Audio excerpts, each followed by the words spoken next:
Rokin. Ya, Bu. Bismillah ya. Sudah siap ya? Allah siap, Bu. Kayaknya kok tegang begitu, Pak. Iya, Bu, tegang kok, Bu. Nggak usah, santai saja C5 ya. atau C6, Bu? Oke. Apa itu 456? 4 itu menganalisis, Ibu. Menganalisis. Ya. KKO-nya misalnya contohnya apa? Kata kerja operasionalnya itu mungkin mendemonstrasikan, Bu. Ya, mendemonstrasikan itu bisa masuk kognitif, bisa masuk psikomotor. Cuma bukan bagian dari menganalisis, siapa ya? Yang masuk dari bagian menganalisis itu apa toh misalnya?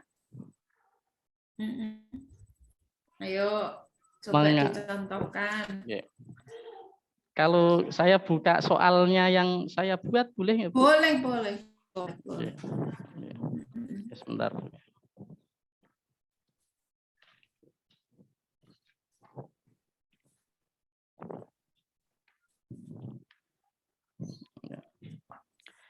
Di sini ada hadis, ya, hadis yang artinya perdamaian itu boleh dilakukan oleh orang Islam kecuali perdamaian yang menghalalkan yang haram atau mengharamkan yang halal.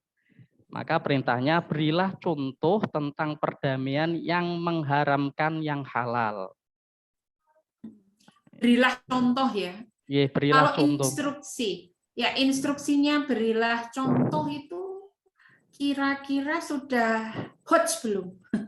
Sudah menganalisa, mengevaluasi atau mengasih belum? Kalau dilihat dari arti hadisnya itu sudah masuk. Ini menganalisa juga memberi contoh. Menganalisa juga memberi contoh.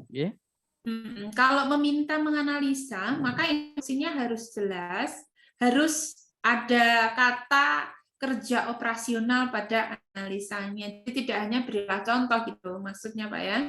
Jadi kalau hanya masuk pada ranah pemahaman gitu ya, pada C2.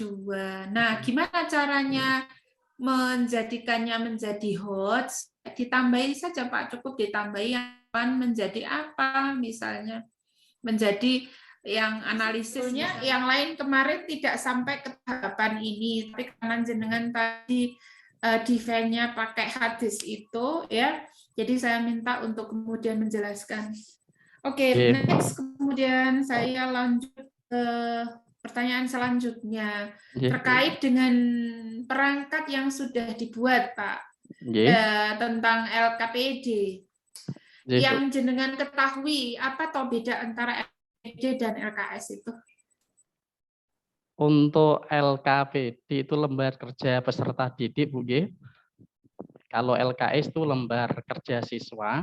Jadi lembar kerja peserta didik itu tugas dari guru yang untuk siswanya mengerjakan atau bisa kelompok atau bisa mungkin tugas di rumah, Bu.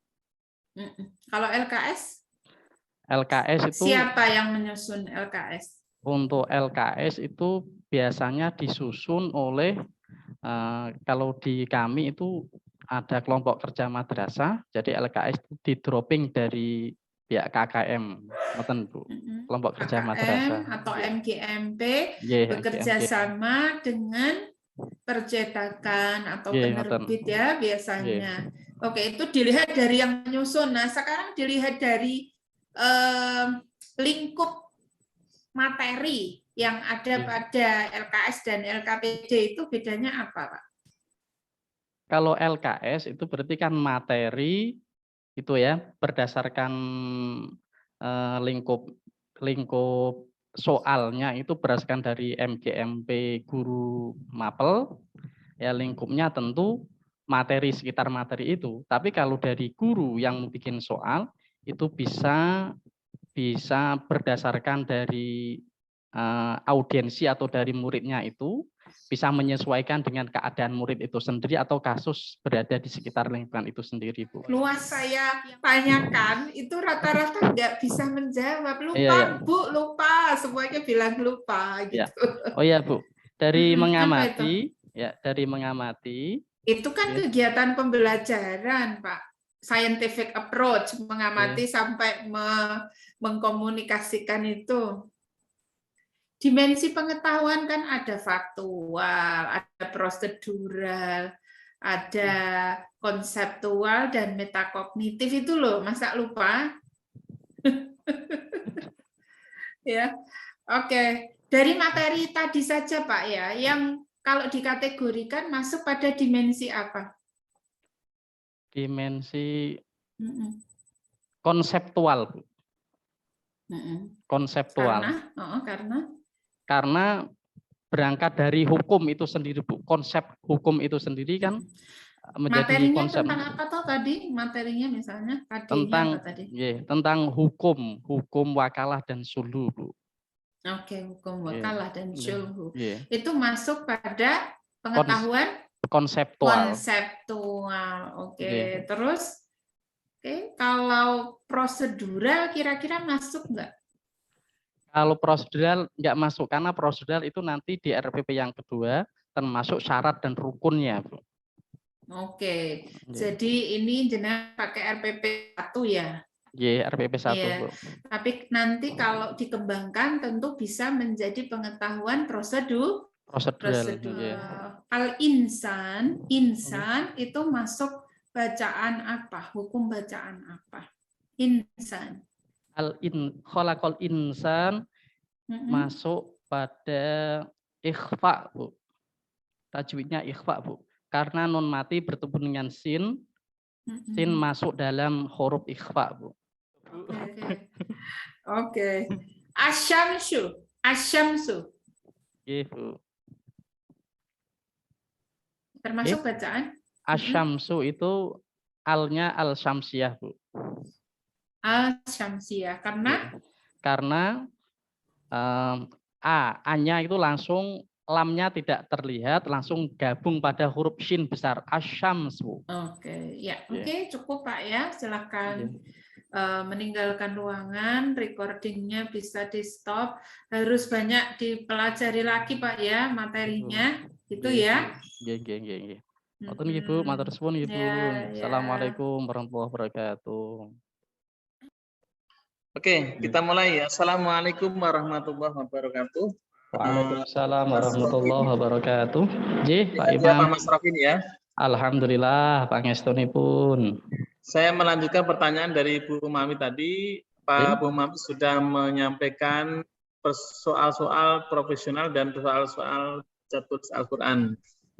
Saya khusus bidang pedagogi ini, pedagogi. RPP-nya apa yang dibahas di ini? Tentang wakalah sama sulhu, Pak Imam. Apa itu? Kalau wakalah itu tentang wakil, mewakilkan sesuatu. Kalau sulhu itu tentang perdamaian, Pak. Oke. Nanti rencana pakai itu ya untuk PPL ya? Iya, Pak. PPL pakai itu. Dari awal saya pakai itu, Pak. Oke, pertanyaan yang pertama ini yang bertanya. Kalau Pak Mas Rokin ini termasuk guru yang kreatif nggak gitu kira-kira? Saya tengah-tengah, Pak. Tidak kreatif banget. Itu maksudnya gimana? Ya tidak kreatif banget, ya tidak ketinggalan banget. Oke, maksudnya bagaimana? Jelaskan dulu itu. Ya, arti kreatif menurut saya kan banyak terobosan-terobosan. Saya belum sampai di sana karena memang pendidikan saya itu syariah, Pak. Latar belakangnya syariah. Kalau yang ketinggalan mungkin kan masih pakai metode yang jadul, yaitu hanya ceramah. Kalau saya juga kadang-kadang memakai LCD, juga kadang-kadang saya ajak ke tempat bawah pohon yang rindang untuk menghilangkan kepenatan di dalam kelas, dan seterusnya. Pak. Kalau trik untuk mencari perhatian siswa bagaimana caranya? Trik untuk mencari perhatian siswa, kalau di tengah-tengah perjalanan pembelajaran, Itu kami setelkan video, Pak. Karena saya mapelnya selama ini SKI. Jadi praktek saya banyak sejarah tentang perang Uhud, ada perang Badar, itu banyak sekali saya download, saya tampilkan lewat LCD. Nah, itu di tengah-tengah perjalanan mungkin yang agak ngantuk, agak kurang fokus, ya saya bawa ke sana, Pak. Berarti nanti mulai setelah PPG ini jenengan harus sudah fokus di fikih ya, jangan SKI lagi. Karena Nggih, bidangnya jenengan fikih, bukan SKI lagi. nggih, Pak. Nggih. Umane Oke. SKI, Pak. Ya, Nggih, nggih. oke, yang berikutnya. Nggih. Kenapa sih guru harus tahu tentang model, metode, atau strategi pembelajaran? Untuk apa sebenarnya? Guru harus tahu model karena untuk melihat audien, untuk melihat siswanya, Pak. Ini siswa ini yang pas diterapkan model apa. Kalau kita tidak tahu di situ ya masih memakai jadul ceramah. Ya kalau kita tahu, oh anak kelas saya ini saya buat model seperti ini. Makanya saya memakai di RPP itu model saya itu model PBL, Pak Imam. Jadi PBL itu untuk mencari masalah, saya tampilkan dulu mungkin yang berkaitan materi, nanti suruh ngoreksi mencari permasalahan yang berkaitan dengan materi. Oke. Ngoten, Pak. Yeah. Kalau misalnya jenengan jadi guru, sudah berapa tahun jadi guru, Pak? Mohon diulangi, Pak, kurang jelas terputus. Sudah berapa lama mengajar? Sudah Sekitar berapa lama mengajar? Sekitar 10 tahun, Pak Imam. 10 tahun. Yeah. Kalau misalnya jenengan ini mendapatkan kendala, Yeah. permasalahan pembelajaran itu apa? Jalan keluarnya apa? Solusi. Jalan keluar dari permasalahan waktu KPM berjalan, Pak G? Ya, kemudian belajar, kegiatan belajar mengajar. Ya, terkadang juga Pak ya, ini terkadang karena memang untuk menertibkan siswa, mungkin siswa yang tidak fokus atau siswa yang ngantuk, saya suruh keluar untuk berwudu, Pak. Kalau yang ngantuk, ya, kalau yang misalkan guyon, ya saya suruh maju ke depan untuk menyimak keterangan dari depan, berdiri di depan. Oke. Ngoten, Pak Iman. Iya, seharusnya begini Pak Mus. Ya. Kalau memiliki kendala-kendala pembelajaran itu harusnya bisa aparatur terapit. Itu jalan keluar ketika menghadapi problem pembelajaran untuk menuntaskan PTK. Ya.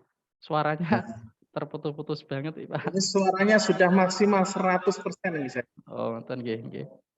Oke, yang terakhir nih, Pak. Yang terakhir, bagaimana cara yang menyenangkan? Cara pembelajaran yang menyenangkan. Oh, pembelajaran yang menyenangkan, Pak. Ya, pembelajaran yang menyenangkan sementara ini di saya itu disetelkan video terkait materi, Pak. Itu yang menyenangkan. Dan juga kalau selain itu saya terapkan kelompok, Pak. Kelompok itu nanti saya kasih sebuah tugas untuk dipresentasikan ke depan. Jadi dari antara anak ini akan melihat temannya kalau nggak begitu bisa nanti bisa menjadi bahan kadang-kadang, wah kamu kurang bagus, saya lebih bagus. Seperti itu, Pak. Oke, cukup Pak Mus. Nggih. Bisa di stop recordnya. Nggih.